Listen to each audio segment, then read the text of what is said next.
Good afternoon. I have some breaking news coming out of Qatar, Saudi Arabia, and Washington, D.C. There's a lot to cover. I'm going to jump right in. A lot of this is happening right now in real time, so I'm not as updated as I usually am, but I want to go through this information. Iran has threatened to attack Saudi Arabia, the United States of America, to shut down the Straits of Hormuz and skyrocket oil prices, as well as attack military bases all over the world. But it looks like they are starting in Qatar. Just within the last hour, all Udeid Air Force Base in Qatar was attacked. And it looks like missiles have been raining down on top of the base. Let me show you this.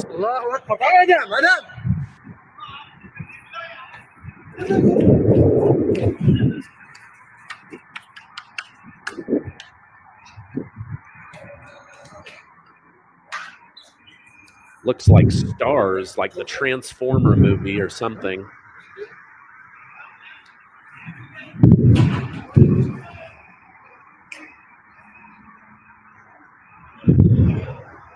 So American Patriot missile systems have started protecting. Right now, we're being told that 10 Iranian missiles were intercepted. Or excuse me, 9 of the 10 were intercepted. The attack came on American Air Force Base, Al Udeid Air Base. The Qatari Ministry of Defense has confirmed the attack, and they are now preparing to defend themselves and possibly to attack Iran. We've got sirens that are going off in Syria with Iran-linked strikes happening there. I read this morning that in Bahrain, they are also anticipating attacks coming in. CENTCOM, the Pentagon, the DOD, they are all on high alert. This is Bahrain. They've got stuff going on here as well. You can hear the warnings of missiles coming in. So the next strike they're anticipating could be a major strike on Israel. This is a breaking news story. I'll be back on later today with Colonel John Mills to help us better understand what is going on. But Qatar, it appears, is ready to stand with the United States of America. They just made almost $1 trillion investment into the United States, our jobs. So they are going to be standing with us. So I'll continue to keep you updated on information as it comes in and as it is made available. I want to shoot to another major story that is breaking right now. This one coming from Tucker Carlson. It looks like breaking news: massive scandal explodes in D.C. DOJ pardon attorney Ed Martin, the guy that the Democrats sabotaged, he's now dug in. He's found bombshell legal information that Ron Klain, Anita Dunn, Steve Ricchetti, Bob Bauer, and even Jill Biden are being named by name by a whistleblower, saying that within 5 days of President Biden becoming the 46th president of the United States, people started using the auto pen to pass executive orders, to forge pardons. This is an abuse of power scandal that we should have more information about very, very soon. But that's also another big breaking news story. Now, for those of you unfamiliar, President Donald Trump directed the Department of Justice to investigate former President Joe Biden's auto pen signatures, specifically with clemency and pardon documents. It's now raised serious concerns within just the first 30 days that Biden was cognitively disabled from the very beginning of his presidency. Pardon attorney Ed Martin is leading the probe. which is focused on whether Biden was mentally capable of authorizing these pardons. It's also directly looking into whether staffers and those at the White House unlawfully acted as the president of the United States, dishonestly using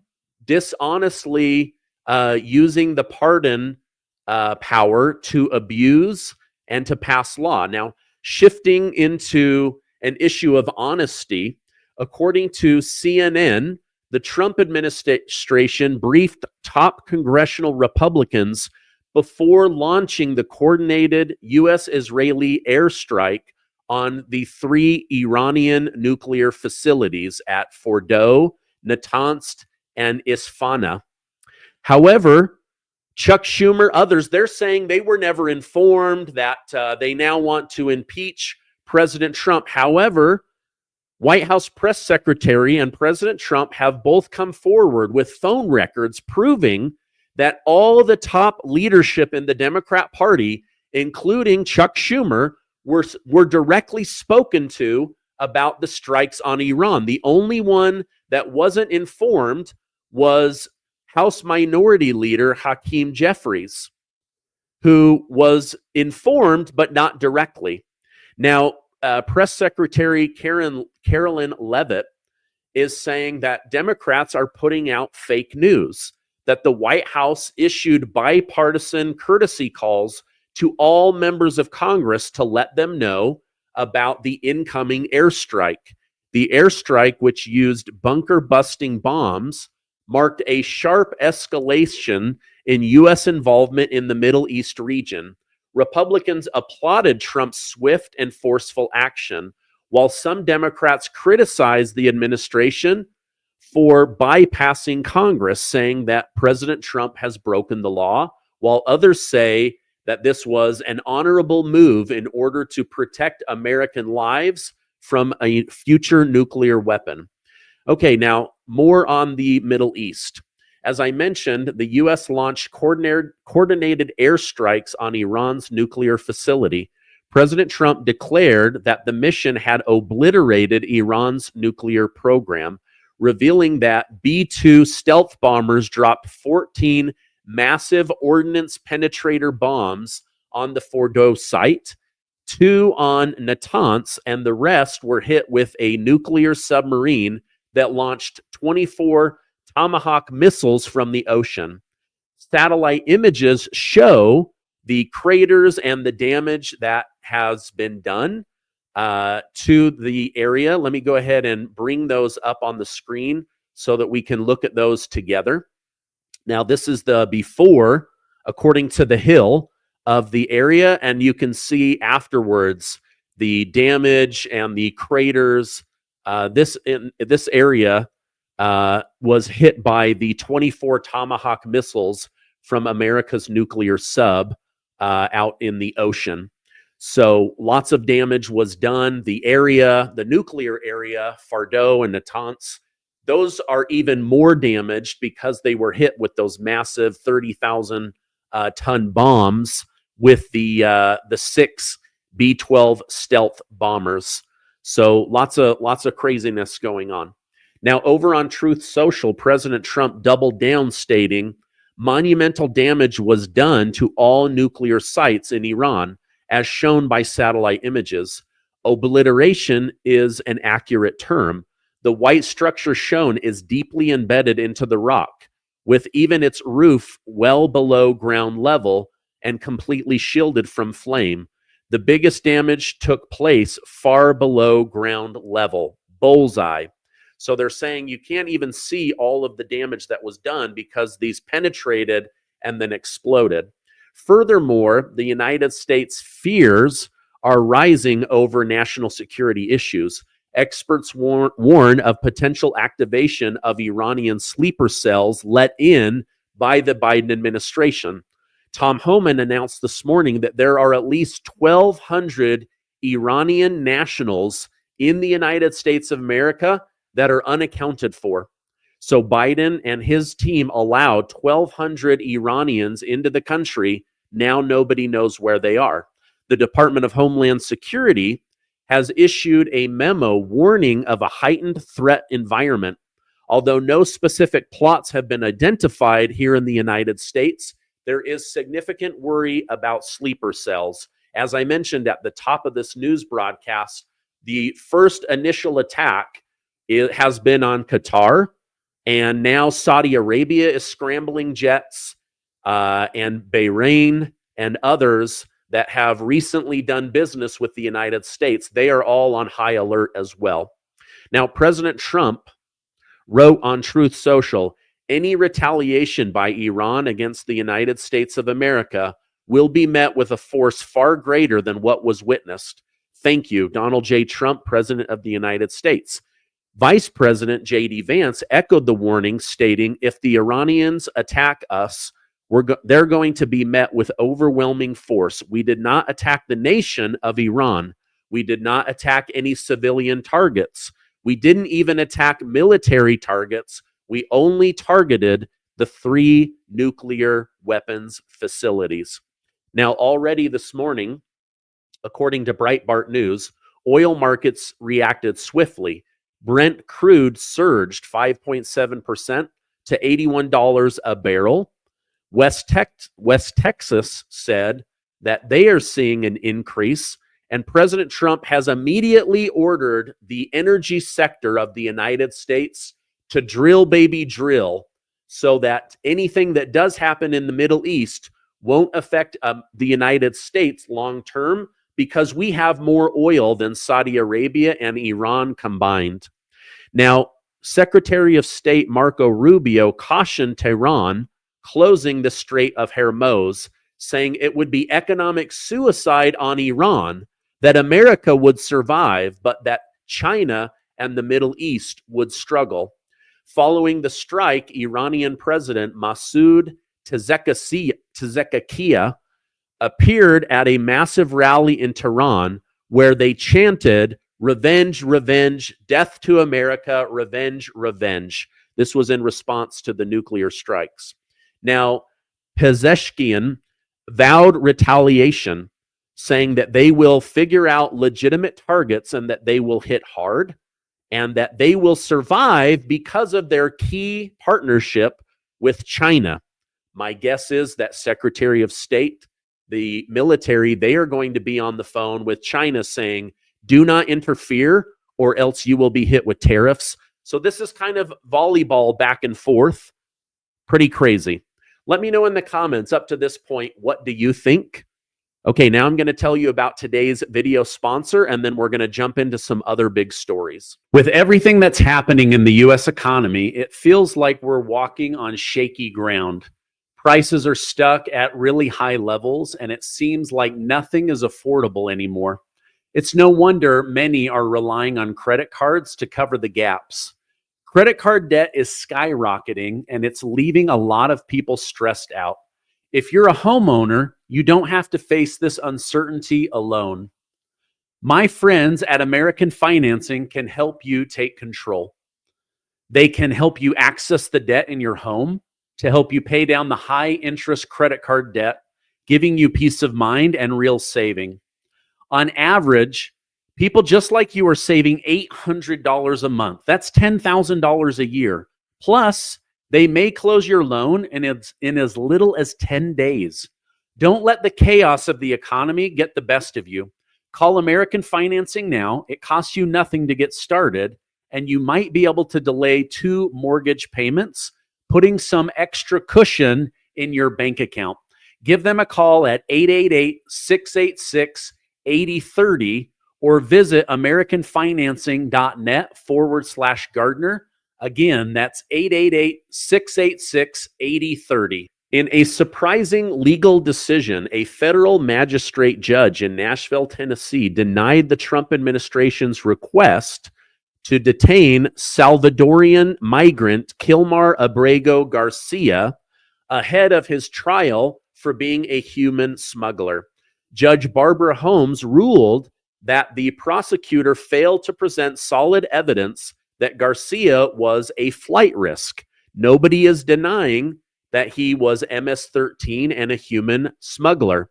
However, they're saying he doesn't pose a threat to America. Garcia was unlawfully deported to El Salvador, they say, in March of 2025, despite a previous court order to bring him back. He returned to the United States within the last 10 days after a lengthy legal battle. Though the court denied pretrial detention, he is still expected to remain in ICE custody as the administration considers whether to push hard or to move on to other problems. All right, in some horrific news yesterday, a 31-year-old man from Romulus, Michigan, opened fire at Cross Point Community Church in Wayne, Michigan, during a Sunday service with over 150 members of the church, including children. Now, the attacker was armed with a long gun and a handgun and drove erratically into the parking lot, exited the vehicle, and immediately began shooting into the church. A quick-thinking parishioner hit the gunman with a truck, and two church staff members, including a security guard, returned fire, fatally shooting him. One security guard was wounded in the leg. Wayne Police Chief Ryan Strong praised the church's emergency training for preventing a large-scale tragedy. The FBI is monitoring the situation.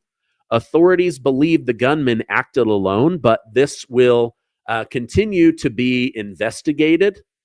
Now, let me just go back and let's look one more time at what's going on with this breaking news. Oh, yes, it does appear that there are more stories coming out. Let me switch over to that right now, and then we'll wrap up this news. Okay, Kuwait grounds all airplane in and out, saying that they are on high alert with an American Air Force base in Kuwait possibly being attacked. It looks like, again, just more information about the attack coming on the Udeid Air Base strike in Qatar. Looks like, again, they are threatening other bases in the Middle East. They are also threatening Israel, and they are threatening to close down. Let's see what this one says. Iran says strike on U.S. base in Qatar was a measured response. Iran claimed its missile attack on Udeid Air Base in Qatar matched the number of bombs the U.S. dropped. Okay. The IRGC described the strike as a mighty and successful response to America's aggression. They aired it on live TV for Iranian citizens to see.